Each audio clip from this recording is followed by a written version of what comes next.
Right,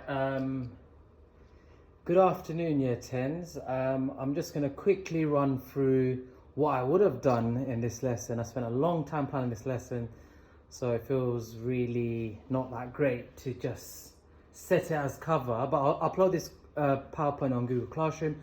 But I want to quickly run through what this lesson is about.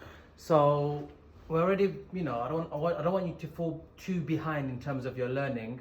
So I thought I'd video this and put it on YouTube for you guys. So thinking about, you've looked at effects of earthquakes and you looked at Chile. Some of you wrote a bit about Nepal. But now I want us to focus on the responses only. So it's a lesson on its own. Now let's begin to look. There's a few starters in that, but obviously we're just going to leave that out. But when you go through this on the PowerPoint, you'll see that these are just effects. This is just a recap of other effects. But the yellow boxes show how I would have explained them. So like, for example, if you see 220,000 homes destroyed, I would have said people became homeless, stayed in temporary shelters, they lost all their valuable belongings. But anyways, that's not what our focus is on today. So the two definitions that you need to know for responses is that responses fall under two categories, okay?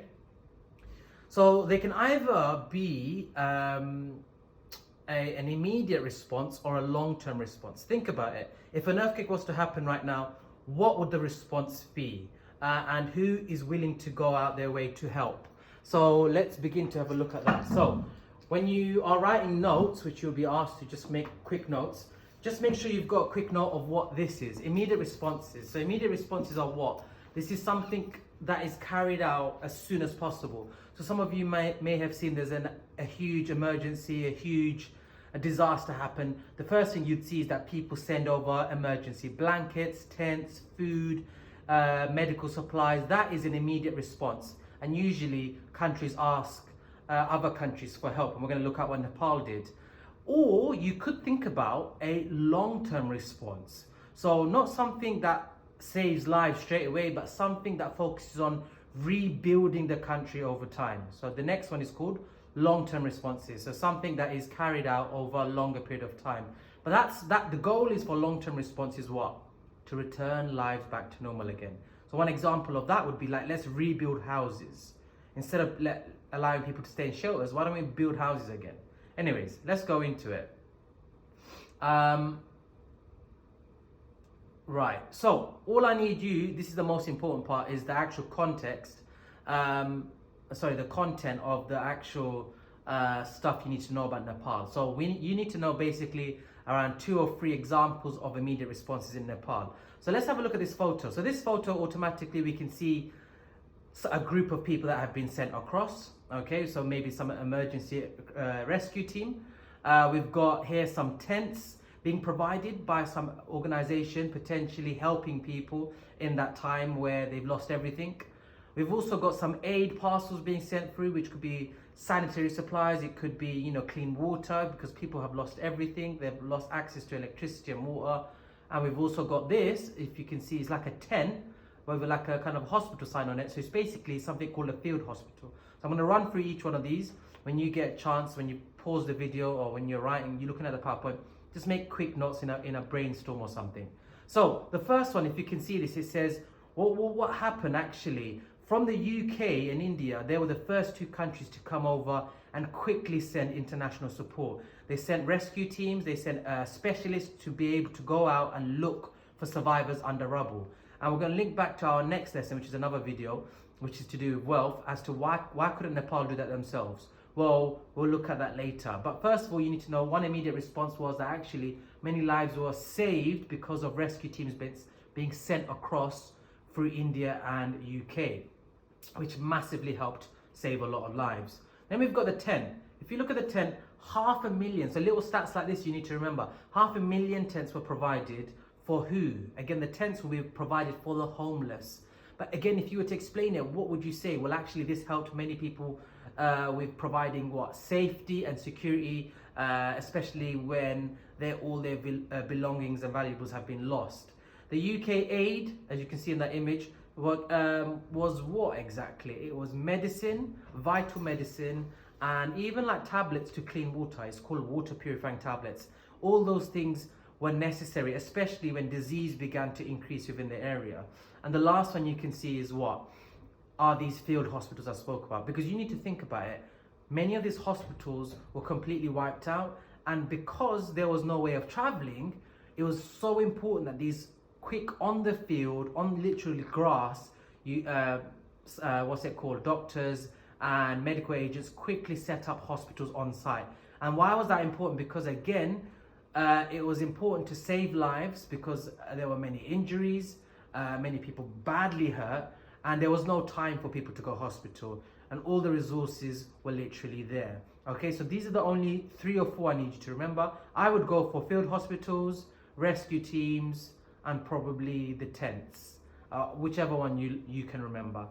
Let's do long-term responses now. Okay, so I'm going to keep this video hopefully under 8-9 minutes. I'm going to try. Let's look at some long-term responses. So long-term won't be something like sending over aid, because that's very short-term. Long-term is about thinking about the country's future. Like, how can we move on from this earthquake, guys?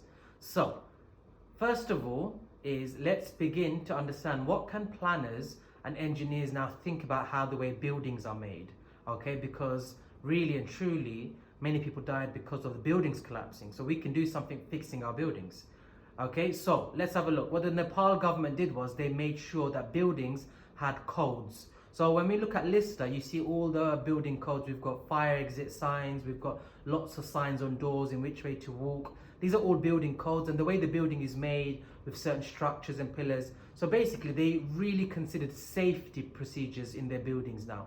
So if you were to remember, what did Nepal do for long-term responses? If you were asked that in an exam, you could say in Nepal, they started to carry out more safety procedures, and what they did was added more building codes and regulations. This ensured buildings are much more safer for the future, meaning in the future, if there were more earthquakes, you'd have less lives being lost. What else happened? So here, Nepal is known for what, guys?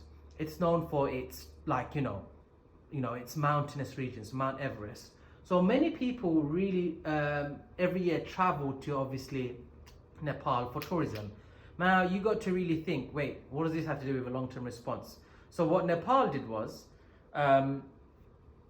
they started, because after the earthquake they couldn't do nothing, but after the earthquake what they did was they reopened their tourism sector. Basically people were allowed to come into their country and start visiting certain sites. So they reopened certain cultural sites, and they offered really cheap deals for tourists.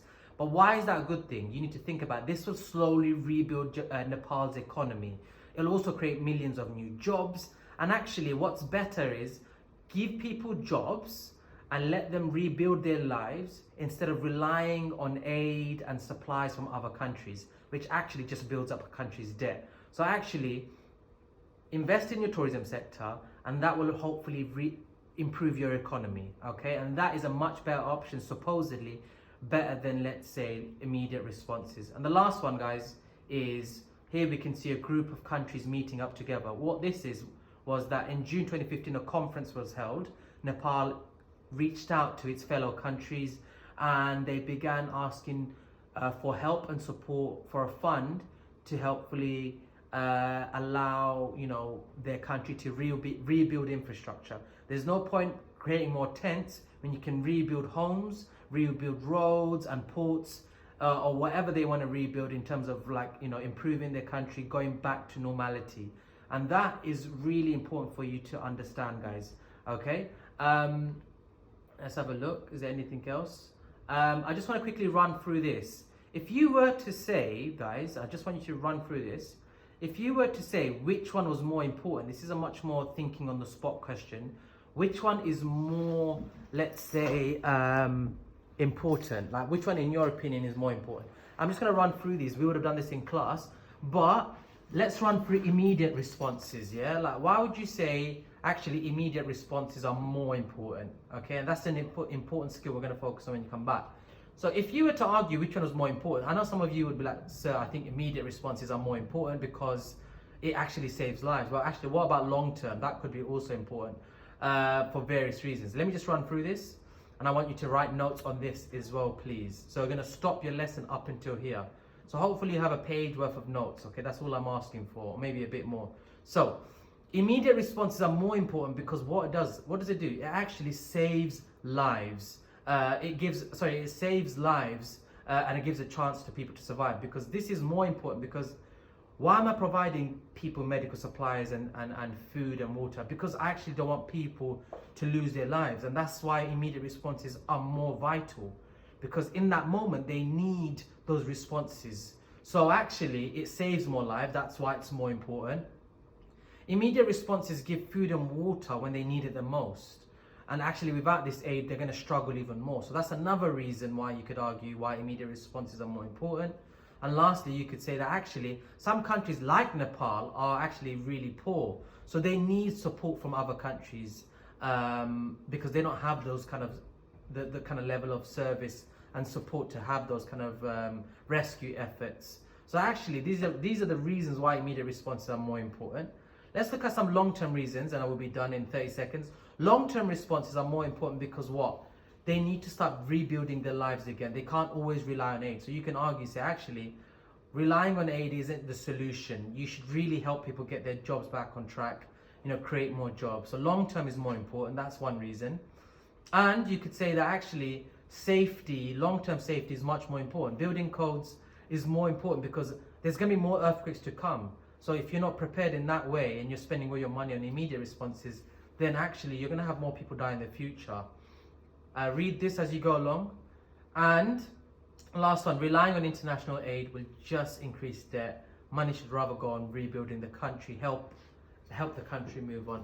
I hope this was good. Any questions, please email me. I'm going to upload this. So I want you to stop up until here, write some notes.